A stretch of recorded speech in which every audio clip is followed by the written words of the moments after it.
आपके साथ मैं हूं सुरभि तिवारी और अब बुलेटिन की शुरुआत देवभूमि की खबरों के साथ करेंगे। देहरादून के सचिवालय में कैबिनेट बैठक हुई, जहां पर सीएम धामी की अध्यक्षता में कैबिनेट बैठक। तो फिलहाल जानकारी आपको दे दें कि महाराष्ट्र के डिप्टी सीएम अजित पवार के निधन पर सबसे पहले शोक व्यक्त किया गया। बैठक में सीएम धामी और कैबिनेट मंत्रियों ने मौन भी रखा। बैठक में कई महत्वपूर्ण प्रस्तावों पर मुहर लगी। बैठक में कुल 8 प्रस्तावों की मंजूरी दी गई है। तो सीएम के अपर सचिव ने प्रेस कॉन्फ्रेंस कर इस बात की जानकारी साझा की।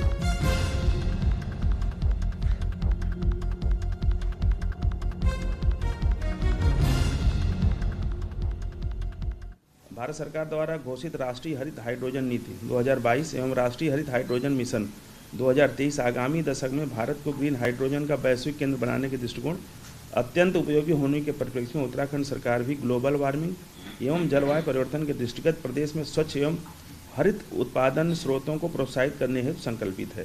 ग्रीन हाइड्रोजन एक स्वच्छ ऊर्जा एवं औद्योगिक ईंधन होने के कारण नेट जीरो के लक्ष्य प्राप्त करने में सहायक सिद्ध होगी।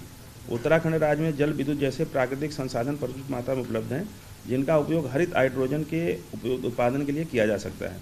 इससे राज्य में विकास एवं रोजगार को बढ़ावा देने के साथ साथ कार्बन उत्सर्जन रहित एवं जलवायु परिवर्तन लक्ष्यों के सापेक्ष राज्य के योगदान को पूर्ण करने के साथ ही ग्रीन हाइड्रोजन बाजार निर्माण एवं मांग एकत्रीकरण को बढ़ावा मिलेगा।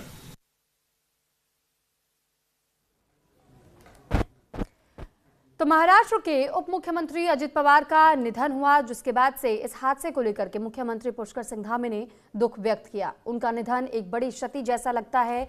महाराष्ट्र के उप मुख्यमंत्री अजित पवार के निधन पर सीएम पुष्कर सिंह धामी ने कहा, हमें दुखद खबर मिली, उनका निधन एक बड़ी क्षति जैसा लगता है। कहा कि अजित पवार के साथ उनका व्यक्तिगत परिचय रहा है और कई अवसरों पर उनसे मुलाकात भी हुई है। वे सरल स्वभाव के व्यक्ति थे, जो आम लोगों के बीच रहकर सेवा भाव से काम किया करते थे।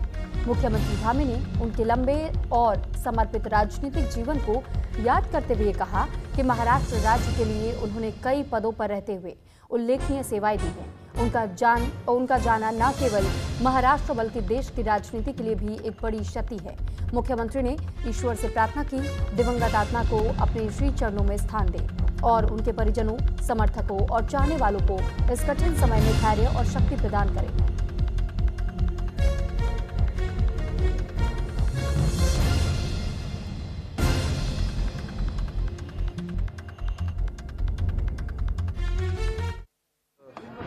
दुखद समाचार मिला है और सच में बड़ी क्षति हुई है। महाराष्ट्र के मुख्यमंत्री अजित पवार जी का पटना में समाचार प्राप्त हुआ है। इस प्रकार से मेरा व्यक्तिगत रूप से भी परिचय था, मिलना था, कई सारे कार्यक्रमों में, पार्टी के कार्यक्रमों में मिलना होता था।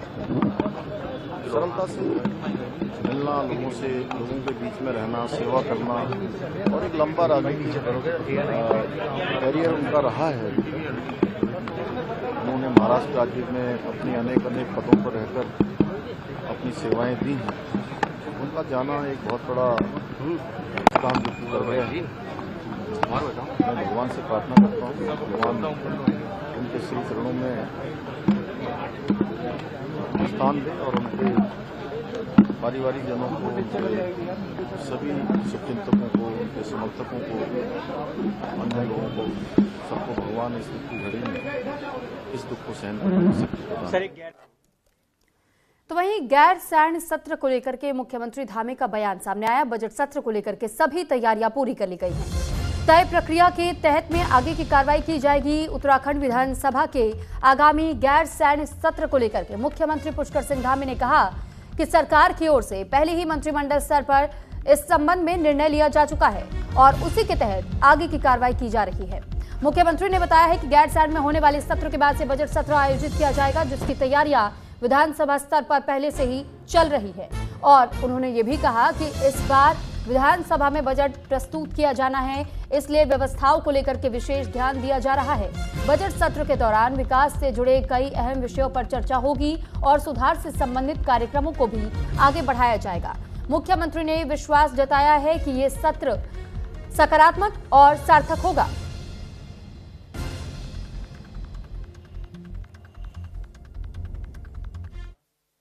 वो हम लोग पहले ही मंत्रिमंडल में ये तय कर चुके हैं, मंत्रिमंडल ने तय कर दिया है। इस बात का बजट का सत्र होगा, बजट का सत्र हमारी ग्रीष्मकालीन राजधानी में आयोजित आप पहले से सभी तैयारियां वहाँ पर हो रही हैं और अच्छा सत्र हो, क्योंकि विधानसभा में बजट इस बार प्रस्तुत होना है, आम बजट प्रस्तुत होना है, उसके लिए सुझाव के कार्यक्रम चल रहे हैं, अन्य कार्यक्रम चल रहे हैं। तो वहीं देहरादून में अतिक्रमण के खिलाफ धामी सरकार का सख्त रुख देखने को मिला है। किसी भी कीमत पर अतिक्रमण बर्दाश्त नहीं किया जाएगा, ये सीएम की ओर से स्पष्ट कहा गया।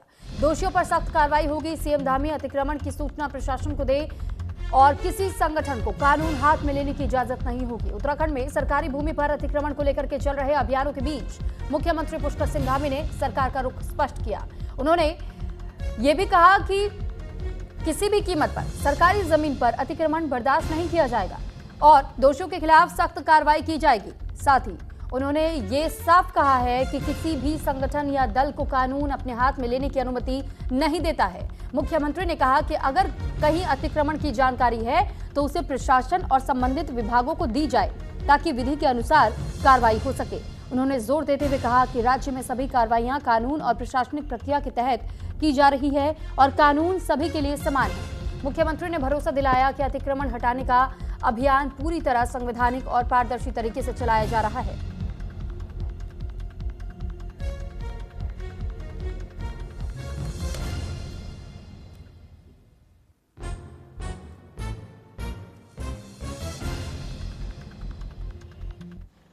कानून के तहत सभी कार्रवाइयाँ हो रही हैं और कानून सबके लिए एक समान है। सभी को आकर अगर कहीं पर कोई अतिक्रमण है, कोई किसी प्रकार की चीज़ है तो सबको बताना चाहिए, बताएं, कानून को अपनी जानकारी दें, प्रशासन के लोगों को जानकारी दें। और हमने जो भी अतिक्रमण हटाने का जो अभियान किया है वो विधि के अनुसार किया है। भारत की जो व्यवस्था है, राज्य की जो व्यवस्था है, जो प्रशासनिक मशीनरी है, उसके अनुसार ही काम होते हैं और कहीं पर भी जो है बिना विधि के और बिना किसी कानून के कोई काम अभी तक जो भी हटाने का हुआ है अतिक्रमण को नहीं किया गया है।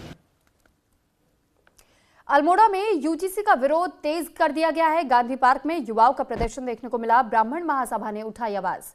जिला अध्यक्ष वैभव जोशी ने इसका विरोध भी किया। व्यापक आंदोलन की चेतावनी दी है। अल्मोड़ा के गांधी पार्क में युवाओं ने यूजीसी का व्यापक विरोध किया। इस दौरान मौजूद ब्राह्मण महासभा के जिला अध्यक्ष वैभव जोशी ने कहा कि सरकार की ओर से मनमानी तरीके से जो यूजीसी की गाइडलाइन दी जा रही है वे समाज के हित में नहीं है और इस यूजीसी का व्यापक विरोध किया जाएगा। उन्होंने कहा है कि किसी भी दिशा में समाज इस यूजीसी कानून को स्वीकार नहीं कर सकता।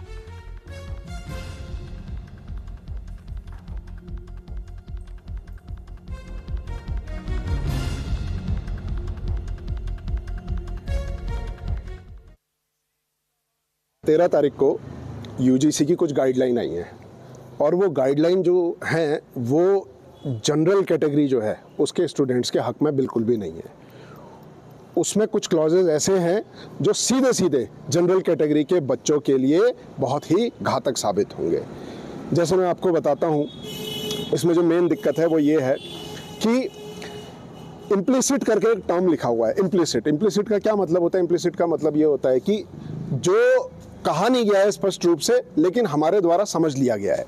अब मान लीजिए हमारा कोई छात्र है, उसने कॉलेज के अंदर एक ग्रुप बनाया, डांस करना है, उसको परफॉर्मेंस देनी है। अब उसने 4 जनों को चुनना है। 4 में से अगर वो किसी एक SC ST या OBC वाले को नहीं चुनता है, कारण कुछ भी हो, तो SC ST OBC वाले उस जनरल कैटेगरी वाले पे ये आरोप लगा सकता है कि इसने हमको जातिगत भेदभाव किया है।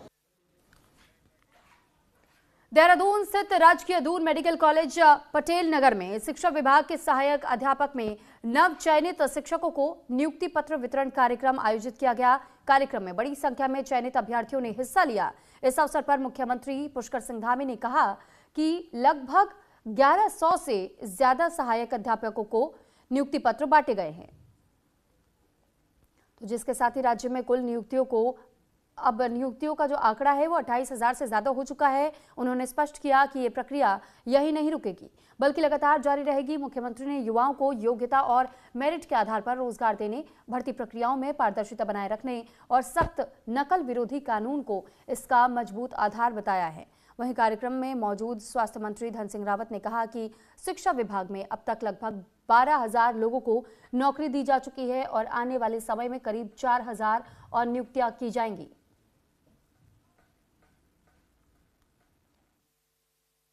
आज शिक्षा विभाग में सहायक अध्यापकों के लगभग 1100 से ज़्यादा सहायक अध्यापकों को आज नियुक्ति पत्र वितरण यहाँ पर हुए हैं और इसके बाद ये संख्या हमारी 28,000 से ज़्यादा हो गई है और ये नियुक्तियों का क्रम अभी रुकने वाला नहीं है, ये अनवरत रूप से चलेगा।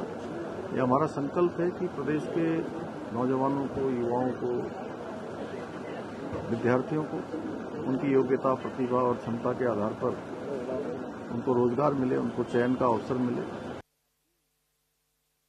देखिए, शिक्षा विभाग में अभी तक हम लगभग 12,000 लोगों को अभी तक नौकरी दे चुके हैं और अभी लगभग 4,000 लोगों को अभी और नौकरियां देने वाले हम। और मैं मुख्यमंत्री जी का भी, अपनी सरकार का भी आभार व्यक्त करना चाहता हूं कि हम पारदर्शी नियुक्तियां कर रहे हैं। आज आपने देखा होगा कि सारे बच्चे मेरिट पे हमने लगाए हैं और जो न्यायालय के कारण कुछ बच्चे छूट गए हैं उनकी भी अब जल्दी हम नियुक्ति करने जा रहे हैं। तो वहीं कालाढूंगी के चकलुआ में यूजीसी बिल का विरोध, यूजीसी को काला कानून बताते हुए वापसी की भी मांग अब तेज हो गई है। पूर्व क्षेत्र पंचायत संगठन के अध्यक्ष गंगा सामंत का ये बयान सामने आया। सवर्ण समाज के अधिकारों का हनन किया जा रहा है।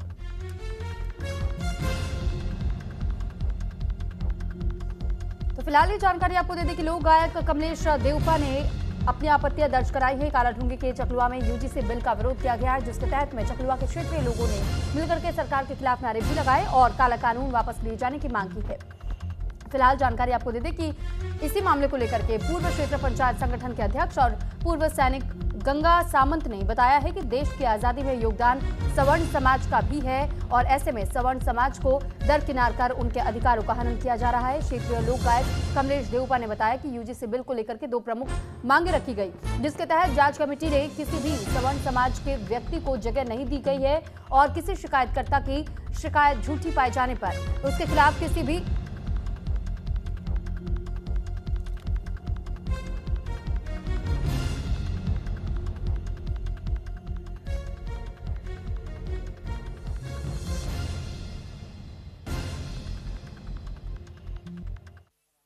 हमें इस यूसीजी जो नए नियम निकाले हैं इसमें कोई प्रॉब्लम नहीं है यूसीजी से, लेकिन इसमें सिर्फ 2 बिंदु हैं हमारे।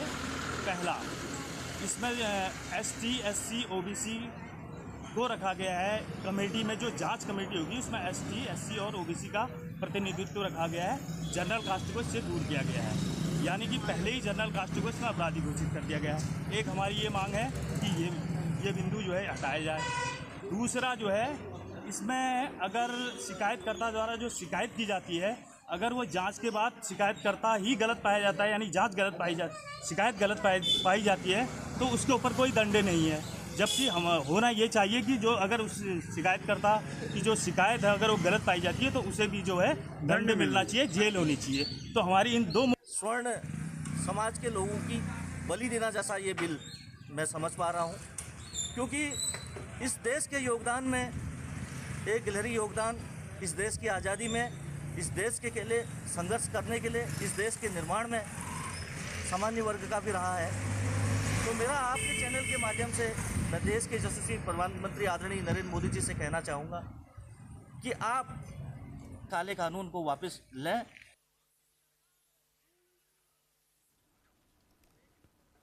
सितारगंज तहसील परिसर में समान नागरिक संहिता कैंप का आयोजन किया गया, जहां पर कैंप में क्षेत्र के लोगों ने पहुंचकर के कैंप का लाभ लिया। इस कैंप में कई विभागों के स्टॉल भी लगाए गए और क्षेत्र की जनता की समस्याओं का समाधान किया गया, जिसको लेकर के सितारगंज शहर के व्यापारी सचिन गुप्ता ने बताया कि तहसील परिसर में समान नागरिक संहिता कैंप लगाया गया है, जिसमें वो मैरिज सर्टिफिकेट बनवाने के लिए दुकान छोड़ करके पहुंचे, लेकिन मैरिज सर्टिफिकेट नहीं बन पाया।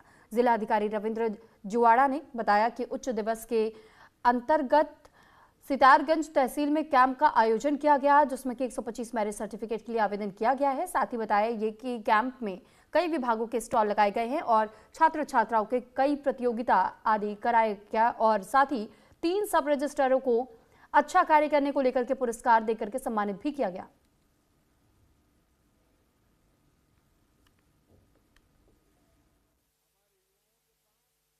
अपना मैरिज सर्टिफिकेट बनवाने आया था।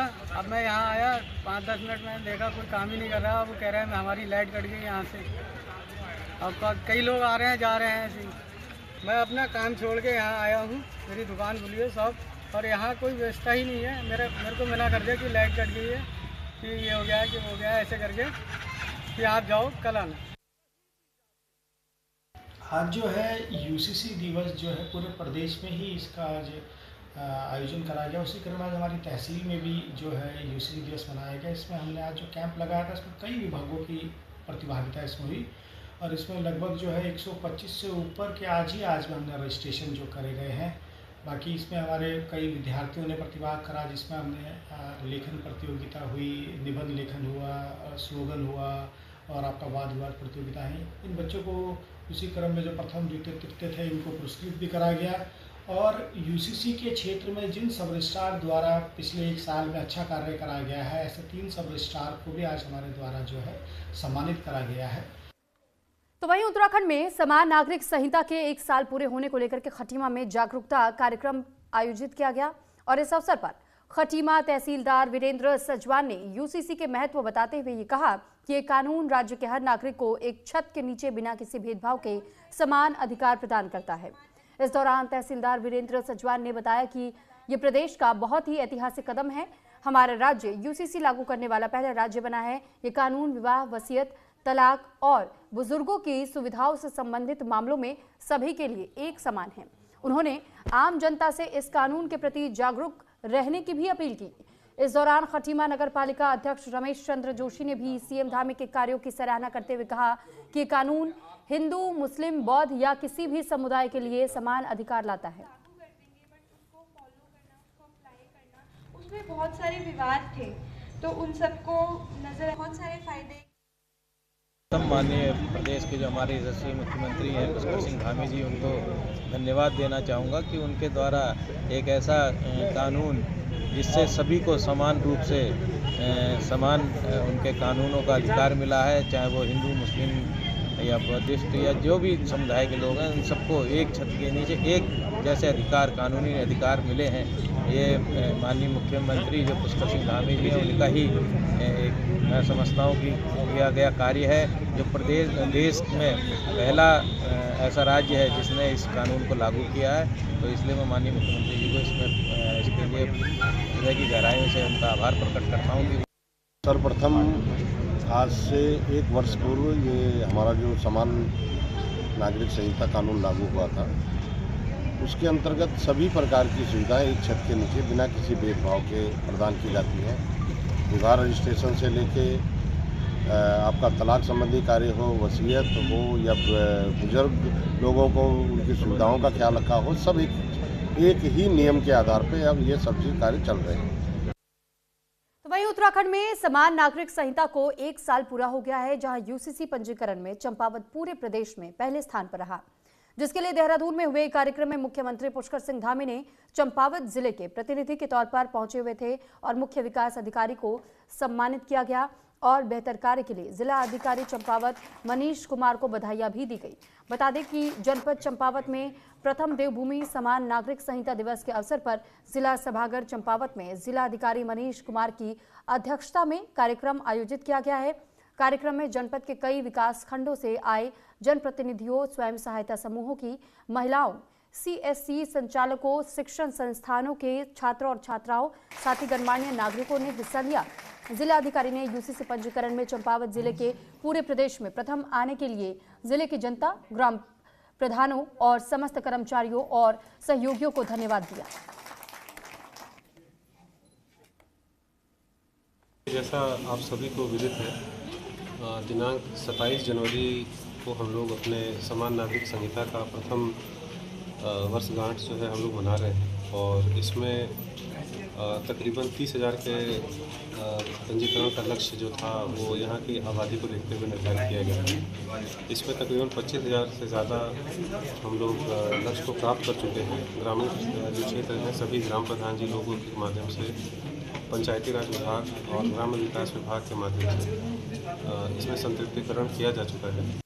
ग्राम प्रधान ग्राम पंचायत नाइल से मैं जो अभी यहाँ आया था कलेक्ट्रेट में, जो डीएम साहब के यहाँ जो हमें पुरस्कार प्रमाणित किया गया है, हमें इस यूसीसी रजिस्ट्रेशन के बारे में जो बताया समझाया गया था पहले, उसमें हमने काफ़ी अच्छा कार्य कर रखा है, तो उसके ऊपर हमें डीएम साहब द्वारा हमें प्रमाणित किया गया है, एक पुरस्कार दिया गया है सभी लोगों को, प्रधानों को। तो हम सभी ग्राम प्रधानों को कहते हैं कि आप लोग भी ऐसे ही अपना वो रजिस्ट्रेशन यूसीसी रजिस्ट्रेशन 100% करवाएं। हमने जो 100% करवाया था, तो हमने उसमें जो प्रतिभाग किया है, हमें उसके बावजूद हमें ये पुरस्कार दिया गया है। हम डीएम साहब का बहुत बहुत धन्यवाद करते हैं।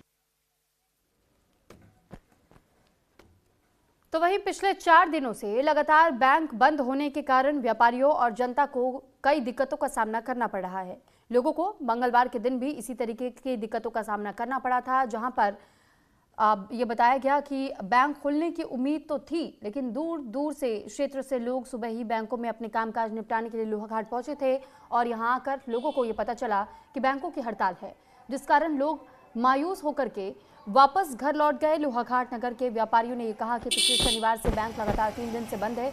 उन लोगों को बैंक खुलने की उम्मीद थी, लेकिन बैंकों की हड़ताल होने की वजह से बैंक बंद रहे। उन लोगों के बैंक संबंधित कार्य नहीं हो पाए, जिस कारण कई दिक्कतें उन्हें उठानी पड़ी। उन्होंने ये भी कहा कि बैंकों को पहले हड़ताल की सूचना देनी चाहिए थी।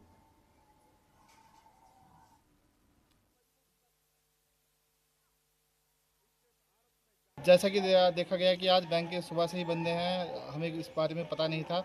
हमने लालाओं से कहा था कि 2 दिन की छुट्टी है, हम मंगल तक आपकी पेमेंट कर देंगे, और पेमेंट हम कर नहीं पाए आज किसी कारण, क्योंकि बैंक बंद है। और लाला हमसे कह रहे हैं कि हमने पेमेंट नहीं करी और हमारे पास इतना पैसा है नहीं कि जो हम उनको भेज पाएँ। दिन से बैंक बंद है, तो काफ़ी दिक्कतों का सामना करना पड़ रहा है। बाहर से आए, 12 कोट से, पंचेश्वर से, पार्टी से, इधर उधर से लोग आए सामान खरीदने। उन्हें जब पता चला बैंकों की आज हड़ताल है, बाजार में काफ़ी रश था, लेकिन उसके बावजूद भी वो मायूस लौट गए। बोले बैंक के बंद होने से हम शॉपिंग कुछ खरीद नहीं सकते, शॉपिंग नहीं कर सकते। पिछले 3 दिनों से बैंक बंद है, आज 4था दिन था, इसकी सूचना नहीं दी गई कि आज ये हड़ताल है।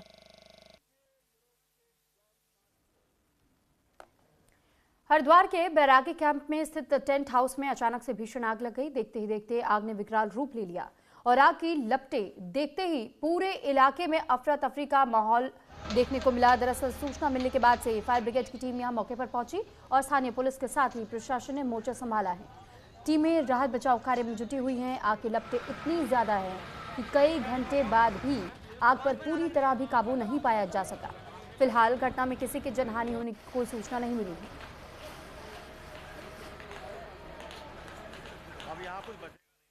हरिद्वार के बैरागी कैंप क्षेत्र में इस वक्त एक विशाल आग का जो प्रचंड जो है दानव जो है वो देखा जा रहा है। कि मैं आपको बताऊं कि इस वक्त मैं मौजूद हूं हरिद्वार के बैरागी कैंप में, जहां पर इस वक्त एक भयानक आग जो है वो लगी हुई है। और इस वक्त आप देख सकते हैं मेरे पीछे कि ये एक गोदाम है, एक टेंट का गोदाम है, जहाँ पर एक भयानक जो आग है उसने आग ने प्रचंड रूप जो है वो ले रखा है। और यहाँ पर जो बताया जा रहा है अनुमान जो है वो लाखों से ज़्यादा का जो अनुमान है वो लगाया जा रहा है। आप देख सकते हैं यहाँ पर जिस तरीके से आग का विकराल रूप यहाँ पर देखा जा रहा है, तो कई तरह के जो सामान है टेंट के वो पूरी तरीके से जल चुके हैं। और इस वक्त अग्निशमन विभाग जो है वो अपनी तरफ से पूरी जो तैयारी है वो कर रहा है। साथ ही साथ मैं बताऊँ आग बुझाने का जो काम है वो फौरी तौर पे जो है वो इस वक्त किया जा रहा है। इस वक्त आप देख सकते हैं सामने जो गोदाम है, इस गोदाम में कितनी भयानक जो आग है वो लगी हुई है। साथ ही आप साइड में देख सकते हैं इस वक्त जो ये बांस है इनको हटाने का जो काम है वो अब इनकी तरफ से किया जाएगा, क्योंकि जिस तरह से आग अपना विकराल रूप ले रही है, धीरे धीरे करके ये आग जो है ये बड़ी होती जा रही है। आप देख सकते हैं पीछे एक गाड़ी ये लगी हुई है जो अभी आग बुझाने का काम कर रही है। साथ ही साथ एक गाड़ी बराबर में यहीं पर लगी है जो अग्निशमन विभाग की जो गाड़ी है वो इस वक्त आग बुझाने का जो काम है वो कर रही है। हालांकि मैं आपको बता दूं ये जब आग लगी थी उसके बाद जैसे ही इनको सूचना मिली यहाँ पर 3 गाड़ियां मौके पर पहुंची थी और उसके बाद से आग बुझाने का जो काम है वो इस वक्त किया जा रहा है। साथ ही साथ मैं आपको बताऊं जो यहाँ पे मालिक है प्रकाश टेंट हाउस के या उनके साथ जो जिनके समर्थक जो काम कर रहे थे उनका भी इस वक्त रो रो कर बुरा हाल है।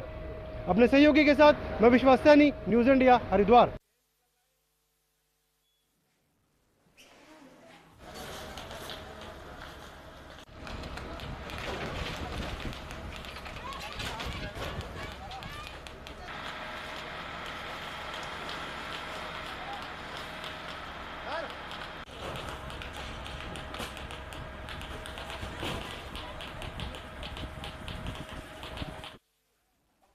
अब आपको सीधे दिल्ली लिए चलते जहां प्रधानमंत्री नरेंद्र मोदी कुछ कह रहे सुनवाते।